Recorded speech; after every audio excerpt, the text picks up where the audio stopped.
კვარაცხელიას გამარჯვების გოლი, უკმაყოფილო კონტე, დე ლაურენტისის კომენტარი კვარაცხელიას კონტრაქტზე და ქართველი ფეხბურთელების საგოლე მოქმედებები. ამ და სხვა საინტერესო სიახლეებისთვის უყურეთ ვიდეოს ბოლომდე. დავიწყოთ იტალიიდან, სადაც ქართული დუელი შედგა. საბა გოგლიჩიძის ემპოლი ხვიჩა კვარაცხელიას ნაპოლის უმასპინძლა. მძიმე თამაში კვარაცხელიას ერთადერთმა გოლმა გადაწყვიტა, რომელიც ქართველმა 11 მეტრიანის ნიშნულიდან გაიტანა. აღსანიშნავია, რომ ხვიჩამ 11 მეტრიანების დარტყმის კარგ სტილს მიაგნო, რაც მას პირადი სტატისტიკის გაუმჯობესებაში ეხმარება. გამარჯვების მიუხედავად ნაპოლის მძიმე თამაში ჰქონდა, განსაკუთრებით პირველ ტაიმში, როცა ემპოლი აბსოლუტურად ყველაფერს აკონტროლებდა. უფრო მეტიც, ნაპოლის მეკარემ გუნდი გოლს რამდენჯერმე გადაარჩინა, მაგრამ მეორე ტაიმში სერია A-ს ლიდერების თამაში აშკარად გაუმჯობესდა, რამაც 3 ქულა მოიტანა. თავის მხრივ მორიგი ძალიან კარგი თამაში ჩაატარა საბა გოგლიჩიძემ. 20 წლის ქართველის და კვარაცხელიას დუელი რამდენჯერმე ვიხილეთ და ყველა შემთხვევაში საბა ძალიან დამაჯერებელი იყო. საბას შეხვედრაში რამდენიმე ეფექტური ჩაჭრა და ბლოკირებაც ჰქონდა. ორივე ქართველი შეხვედრის დამთავრებამდე რამდენიმე წუთით ადრე შეცვალეს. შეხვედრის შემდეგ კომენტარი გააკეთა ნაპოლის მთავარმა მწვრთნელმა ანტონიო კონტემ და ნაპოლის მეკარემ ელია კაპრილემ, რომელმაც ქართველის 11 მეტრიანის დარტყმის სტილზე ისაუბრა. მათ მოსმენამდე არ დაგეზაროს და მითმე ზუსტად 2 წამი დაალაიქე ვიდეო და გამოიწერია. კვარაცხელიას შეფასებაც იგივეა, რაც ყველა სხვა დანარჩენის. პირველ ტაიმში კარგად ვერავინ ითამაშა, მათ შორის კვარამაც. მეორე ნახევარში კი კვარა ყველაზე უკეთესი იყო. პროვინციალებივით არ უნდა ვიფიქროთ. ვინც თამაშობს, უნდა იცოდეს, ვინ არის მის უკან და უნდა გრძნობდეს კონკურენციას. იცოდეს, რომ სხვას მისი შესვლა შეუძლია. მეორე ტაიმით კმაყოფილი ვარ, რეაქციით რომელიც ჰქონდა. შეიცვალა რაღაც ბურთის ფლობაში და შეტევის მეთოდში. ამან შედეგი გამოიღო. მეორე ნახევარში სულ სხვა თამაში ვნახეთ. განსხვავებით პირველი ტაიმისგან, რომელიც არ მომეწონა. მთლიანობაში უკვე დამსახურებულად მოვიგეთ. კვარა ვარჯიშებზე ისეთივე ფენომენია, როგორცაც თამაშების დროს ხედავთ. პენალტებს როგორ ურტყამს, უმჯობესია არაფერი ვთქვა, რომ მეტოქეებს უპირატესობა არ მივცე. რაც შეეხება დღევანდელ შეხვედრას, შეხვედრის დასაწყისში გაგვიჭირდა, ვიბრძოდით და თამაში მეორე ტაიმში გამოვასწორეთ. გავიმარჯვეთ და ამით ბედნიერები ვართ, რადგან მნიშვნელოვანი 3 ქულა მოვიპოვეთ. რბილად რომ თქვა, კონტემ პირველი ტაიმის შემდეგ გაგვახვიცა. ვთხოვა, რომ უფრო მეტი გაგვეკეთებინა. აქვე გეტყვით, რომ ნაპოლიმ და ხვიჩა კვარაცხელიამ ახალ კონტრაქტზე შეთანხმებას ამ დრომდე ვერ მიაღწიეს. ამ საკითხზე ნაპოლის პრეზიდენტმა აურელიო დე ლაურენტისმა ისაუბრა. მისი თქმით, მთავარი კლუბის სურვილი და მიზანია და არა რომელიმე ფეხბურთელის. კვარაცხელიასთან კონტრაქტის გახანგრძლივება, ფეხბურთელები, რომლებიც ჩვენთან ერთად იმყოფებიან, ნაპოლიში დარჩებიან. რა მოხდება თუ წავა? წარსულშიც არაერთხელ მომხდარა, რომ გუნდიდან მნიშვნელოვანი ფეხბურთელები წასულან და ამ შემთხვევაშიც თუ ასე მოხდება, ამ მდგომარეობას გადავლახავთ. პატივს ვცემთ ფეხბურთელების სურვილებს და ფეხბურთელებმაც პატივი უნდა სცენ ჩვენს ინვესტიციებს. მნიშვნელოვანია მოთამაშეების სურვილები, მაგრამ ასევე კლუბის ნებაც. შეგახსენებთ, რომ ხვიჩა კვარაცხელიას კონტრაქტი ძალაში 2027 წლის 30 ივნისამდე აქვს. თუმცა სერია A-ს ერთ-ერთი ყველაზე ძვირადღირებული ქართველი ფეხბურთელის ხელფასი 1.5 მილიონი ევროა. შეგახსენებთ იმასაც, რომ კვარაცხელიას სერია A-ს მიმდინარე სეზონში ჩატარებულ 8 შეხვედრაში 6 საგოლე მოქმედება აქვს, 4 გოლი და 2 საგოლე პასი. ნაპოლი კი 19 ქულით სერია A-ს ლიდერია. მომდევნო ტურში 26 ოქტომბერს კვარაცხელიას გუნდი ლეჩეს უმასპინძლებს. გოგლიჩიძის ემპოლი კი, რომელიც 10 ქულით მე-11 ადგილზეა, 27 ოქტომბერს პარმას ესტუმრება. ახლა კი საფრანგეთი, სადაც გიორგი მიქაუტაძის პირველი საგოლე მოქმედება ვიხილეთ ლიონის რიგებში.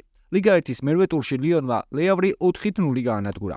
პიერსაშმა ქართველ ფორვარდს შეხვედრის ბოლო 20 წუთი დაუთმო. რა დროშიც მიქაუტაძემ ეფექტური პასით საიდ ბენრახმას გოლის გატანის შესაძლებლობა მისცა. ქართველს ამ მცირე დროში გოლის გატანა შეეძლო, თუმცა ამ შემთხვევაში მას მეკარე მაჯობა. ლიონი ლიგა 1-ში 8 ტურის შემდეგ 13 ქულით მე-7 ადგილზეა და მომდევნო ტურში 27 ოქტომბერს ოსერს უმასპინძლებს. ლიგა 1-ის მერვე ტურში ითამაშა ზურიკო დავითაშვილის სენტ-ეტიენმა, რომელიც შინ ლანსთან 0-2 დამარცხდა. ამ შეხვედრაში ქართველმა შემტევმა სენტ-ეტიენის რიგებში ყველაზე მაღალი შეფასება დაიმსახურა. ზურიკომ კარისკენ ერთხელ დაარტყა. დრიბლინგის 2 წარმატებული მცდელობა ჰქონდა. ბურთს 40 შეეხო და 23-დან 18 ზუსტი პასი ჰქონდა. 8 ტურის შემდეგ სენტ-ეტიენი ლიგა 1-ის სატურნირო ცხრილის მე-13 ადგილზეა. დავითაშვილის გუნდი მომდევნო შეხვედრას 26 ოქტომბერს ანჟეს წინააღმდეგ გამართავს. ავსტრიის ბუნდესლიგის მე-10 ტურში კი 28 წლის ოთარ კიტაიშვილმა თითო ტაიმში თითო გოლი გაიტანა. ავსტრიის ჩემპიონებმა გრაცერი 5-2 გაანადგურეს. კაპიტნის სამკლაურით მოედანზე გასულმა კიტაიშვილმა გოლები მე-40 და მე-80 წუთზე გაიტანა. ამ შეხვედრიდანაც კარგად ჩანს, რომ გასული სეზონის ავსტრიის ბუნდესლიგის საუკეთესო ფეხბურთელი შესანიშნავ ფორმაშია.